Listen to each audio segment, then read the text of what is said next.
System की सफाई की जगह सड़ांध ले लेती है तो अंधेरी रातों में सुनसान राहों पर एक मसीहा निकलता है जिसे लोग शहंशाह नहीं कॉकरोच कहते हैं। वो कहीं भी निकल सकता है, किचन में, रेल में या फिर सरकारी दफ्तर के उस कमरे में जहां फाइलें रखी होती हैं। कॉकरोच का जिक्र इसलिए कि नई पार्टी बन गई है, नाम है कॉकरोच जनता पार्टी। कौन सी जनता इस पार्टी में शामिल हो रही है और इस पार्टी में शामिल होने वालों की योग्यताएं क्या हैं? बहुजन समाज पार्टी ने हाथी को चुनाव चिन्ह चुना। जम्मू कश्मीर की एक पार्टी है पैंथर्स पार्टी, और अब कॉकरोच के नाम से पार्टी का ऐलान हो गया है। समझदार समझ गए होंगे कि जनता पार्टी के आगे लगा कॉकरोच आया कहां से। जो नहीं समझे और जो समझ गए हैं लेकिन डिटेल में जानना चाहते हैं, ये खबर उन्हीं के लिए है। तो शुरू से शुरू करते हैं।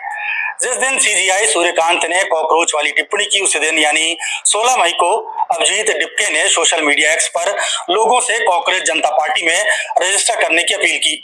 साफ कर दें कि इस पार्टी का मकसद चुनाव लड़ना नहीं है, ये व्यंग करने वाला एक पॉलिटिकल आउटफिट है। पार्टी में शामिल होने की दिलचस्प शर्तें बताएं उससे पहले बता दें कि कॉकरोच वाली जो टिप्पणी सीजीआई सूर्यकांत ने की थी उस पर बाद में उन्होंने साफ किया कि उनकी मौखिक टिप्पणी फर्जी डिग्रियों का इस्तेमाल करके कानून और मीडिया जैसे पेशों में एंट्री करने वाले लोगों के लिए थी, न कि बेरोजगार युवाओं के लिए।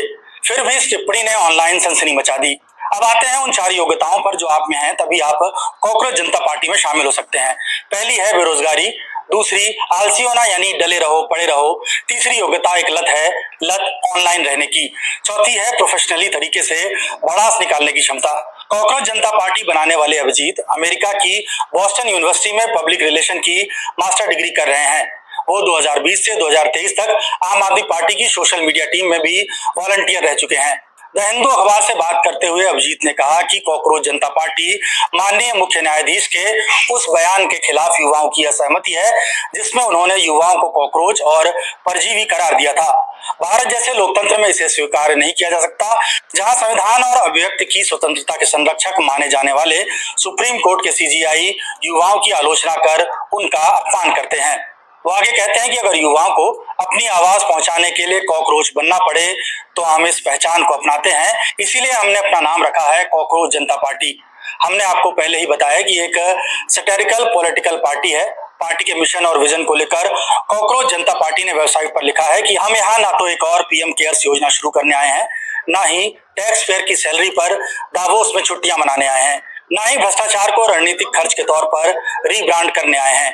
हम यहाँ पूछने आए हैं जोर से बार बार लिखित रूप में कि पैसा गया कहाँ। पार्टी की टैगलाइन है आलसी और बेरोजगारों की आवाज। पार्टी का दावा है कि वो उन लोगों को रिप्रेजेंट करती है सिस्टम जिनको गिनना भूल गया है। पार्टी एक बड़ा जिद्दी झुंड है जिसका कोई स्पॉन्सर नहीं है, बस हैं तो सिर्फ 5 चीजें जो सरकार में आने पर लागू की जाएंगी। मैनिफेस्टो में किए गए 5 वादे भी दिलचस्प हैं। वादा नंबर 1, अगर सीजेपी यानी कॉकरोच जनता पार्टी सरकार में आती है तो रिटायरमेंट के बाद किसी भी सीजीआई को राज्यसभा जाने का रिवॉर्ड नहीं मिलेगा। वादा नंबर 2, अगर कोई वैध वोट डिलीट किया जाएगा तो चाहे उस राज्य में जहां सीजेपी की सरकार हो या विपक्ष की, सीईसी को यूएपीए के तहत गिरफ्तार किया जाएगा, क्योंकि किसी के वोटिंग का अधिकार छीनना आतंकवाद से कम नहीं। वादा नंबर 3, महिलाओं के लिए 50% आरक्षण होगा, 33% नहीं, और इसके लिए सांसदों की संख्या भी नहीं बढ़ाई जाएगी। कैबिनेट में भी महिलाओं के लिए 50% आरक्षण होगा। वादा नंबर 4, बड़ी कॉर्पोरेट कंपनियों के टीवी चैनलों के लाइसेंस रद्द किए जाएंगे और उनके एंकर्स के बैंक अकाउंट्स की जांच होगी। वादा नंबर 5, अगर कोई विधायक या सांसद दूसरी पार्टी में पाला बदल कर जाता है तो उसके चुनाव लड़ने पर पाबंदी लगाई जाएगी और उसे अगले 20 साल तक किसी भी पब्लिक ऑफिस में कोई पद नहीं दिया जाएगा। कॉकरोच जनता पार्टी बनने के 2 दिन बाद 18 मई को अभिजीत ने दावा किया कि पार्टी से 50,000 लोग जुड़ चुके हैं। अभिजीत का कहना है कि उनकी पार्टी एक धर्मनिरपेक्ष, समाजवादी, लोकतांत्रिक और जाति विरोधी संगठन है। हमारी विचारधारा गांधी, अंबेडकर और नेहरू से प्रेरित है। अभिजीत का कहना है कि हम देश से यह वास्तविकता स्वीकार करने का आग्रह कर रहे हैं कि आज के युवा सिस्टम से अपना भरोसा खो रहे हैं, क्योंकि ये अब उनकी सेवा नहीं कर रहा है, उनकी बातें नहीं सुन रहा है, उन्हें देख भी नहीं रहा है, और व्यवस्था जितनी देर तक इस बात को नजरअंदाज करती रहेगी, निराशा उतनी ही बढ़ती जाएगी। अभिजीत के मुताबिक कॉकरोच बताता है कि वो हालात के हिसाब से खुद को ढाल लेता है कि देश के लोकतांत्रिक संगठनों के कामकाज को लेकर बढ़ रही फ्रस्ट्रेशन का लक्षण है। हमें कॉकरोच होने पर गर्व है। क्योंकि सोसाइटी बहुत टची है, इसलिए फिर से याद दिला रहा हूं कि सीजेपी व्यंग करने वाला आउटफिट है, यानी अपने अपने समझ के हिसाब से आनंद लें और जो आनंद के पीछे मर्म छिपा है उसको भी समझें। कॉकरोच आपको कैसा लगता है? कॉकरोच जनता पार्टी पर आप क्या सोचते हैं? कमेंट बॉक्स में जरूर बताइएगा।